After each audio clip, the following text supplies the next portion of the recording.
Anton, Manager Aquatic Safety, Hibiscus Coast Municipality. Something happened here. Just take us through it and tell us what happened. Well, Jan, I was contacted yesterday by Gary Hossack, the control tower at the Sunny Evans Base, and he said that the ramp had collapsed.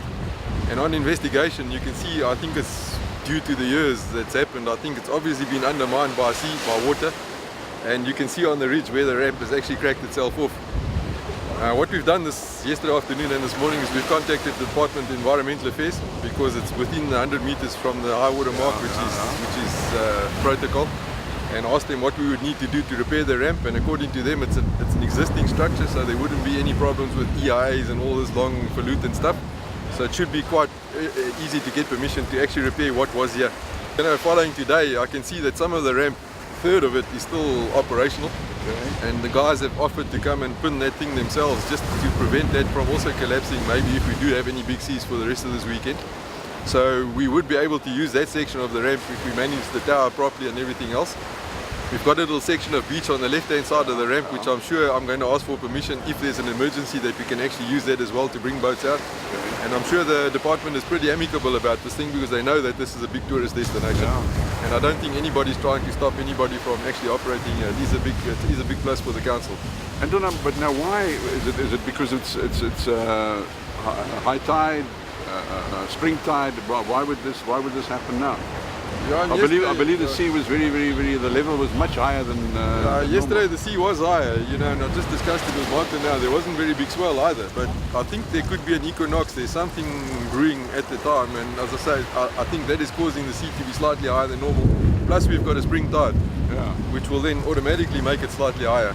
And I think yesterday was probably just the last that this thing could take, as I say, and then snap. Yeah, you know, and I hesitate to mention global warming.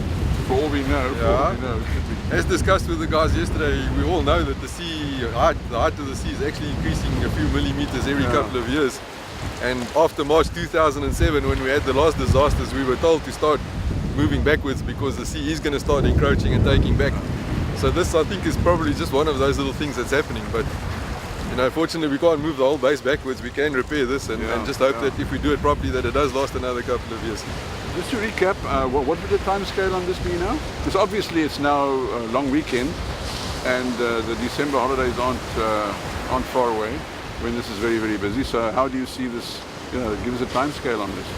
Well, it's difficult for me to say that, but I know that it is a priority item because of the tourism and the guys that are actually making, running businesses from the site and the tourism involved. So I'm sure the Hibiscus Coast Municipality will see it in the same light, and I'm sure they'll do everything they can in their powers to restore this ramp as soon as possible. I don't think that it would be a problem. We also we've got to, look at the sea conditions and stuff. You are limited to the times that you can work here. You can't just come in and start working because you've got to look at your high tides that then come back and move everything. So it's going to be quite a well-planned operation to get in here and do the job. Yeah, and as you mentioned, I mean, this afternoon it's going to be as high again at the same spot. What you see now is if you photograph this and come photograph this at 5 o'clock this afternoon, then you can understand the challenges that they're going to have in repairing this thing. That's the thing. But I'm sure that if they get themselves stoked up in whatever we do here, I think we need to do something that it doesn't happen again. You need to go down to bedrock, you need to put something properly so that if the sea does cower here again, that you don't have a repetition of what's happened here. And on any boats out there at the moment? There's nothing out. We decided yesterday to close the site because of sea conditions and stuff, but just to settle and see what we've got here. But obviously if it improves tomorrow and stuff and the guys are able to launch it, we will accommodate it. I will talk to the guys in the tower. There might be a few restrictions.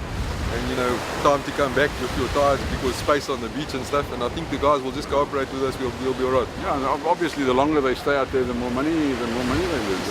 Yeah, it becomes difficult though because if you've got a high tide at 4 o'clock, 4:30, and the water's pushing up against the ramp there, having to bring boats back then is an issue. So we need to discuss that with them tomorrow and just check things out. Anton, thank you very much. Thanks for your time. You're welcome, Jan. No problem.